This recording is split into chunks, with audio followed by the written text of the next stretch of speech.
Okay so अस्सलाम वालेकुम everyone. आज मैं आपको एक्सेस समझाऊंगी हमारे बोनी पे, ठीक है। और एक्सेस से मैं आपको पूरी शोल्डर जॉइंट की मूवमेंट्स बताऊंगी कि किस प्लेन में मूवमेंट हो रही है और किस एक्सेस के अराउंड हो रही है। तो जब हम स्टार्ट करते हैं फ्लेक्शन और एक्सटेंशन से, सो वी ऑल नो कि फ्लेक्शन में हमारे पास ये होता है आर्म आगे की तरफ जा रहा है, एंड एक्सटेंशन में it come back to its original position आगे, and then it comes back to its original position. तो हम कहते हैं कि जो मूवमेंट है ये सेजिटल प्लेन में हो रही है। सेजिटल प्लेन क्या होती है? जो बॉडी को एग्जैक्टली दो हाफ्स में डिवाइड कर रही है। अगर आप इस स्केल को देखें तो अगर मैं स्केल को थ्रू आउट द बॉडी पास करूं तो एक मेरे पास लेफ्ट पार्ट बन रहा है, एक मेरे पास राइट पार्ट बन रहा है। तो दिस इज सेजिटल प्लेन। अब देखें, अब हमारे पास फ्लेक्शन एक्सटेंशन जो है, फ्लेक्शन जब होती है तो इस मूवमेंट में हो रही है, तो एग्जैक्टली इस प्लेन के पैरेलल आ रही है ना, तो हम कहते हैं कि ये जो फ्लेक्शन और एक्सटेंशन है ये सेजिटल प्लेन में हो रही है। अब दूसरी बात, हम एक्सेस कैसे डिटर्मिन करते हैं। अच्छा, ये बहुत इंपॉर्टेंट चीज़ है लेकिन बहुत आसान है कि एक्सेस और प्लेन हमेशा परपेंडिकुलर होते हैं। यानी अगर हमारे पास एक्सेस ये है तो दूसरा जो प्लेन है वो ये होगी, ठीक है। तो ये हमेशा जो है वो परपेंडिकुलर होती है।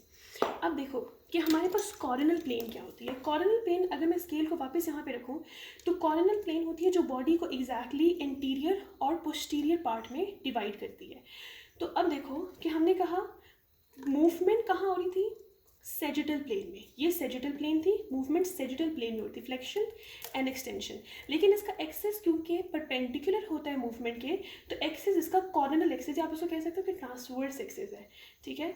अब देखो इस तरह से ट्रांसवर्स एक्सेस है, ये पूरा इस तरह से एक्सटेंड कर रहा है, ठीक है। इट्स नॉट लाइक ये है, इट्स लाइक एक्सटेंडिंग। तो ये एक्सेस उसके परपेंडिकुलर है। जब हम कहते हैं एबडक्शन एंड एडक्शन की, तो एबडक्शन में हैंड इस तरह से मूव करता है, पूरा आर्म, ठीक है।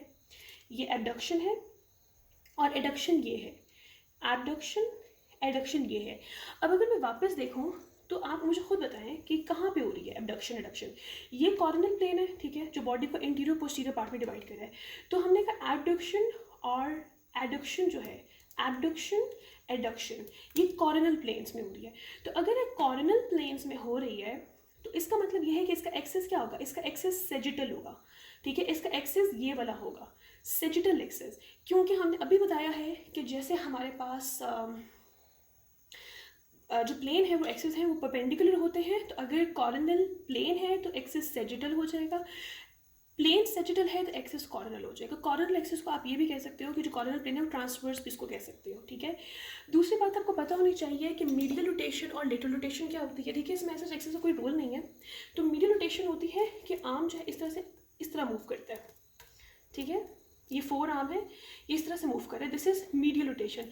लेटरल रोटेशन होती है, लेटरल रोटेशन इसके साथ पॉसिबल नहीं हो रही, लेकिन lateral rotation is like this, okay. Lateral rotation is like this, this is lateral rotation, ठीक है। तो ये लेटरल रोटेशन है।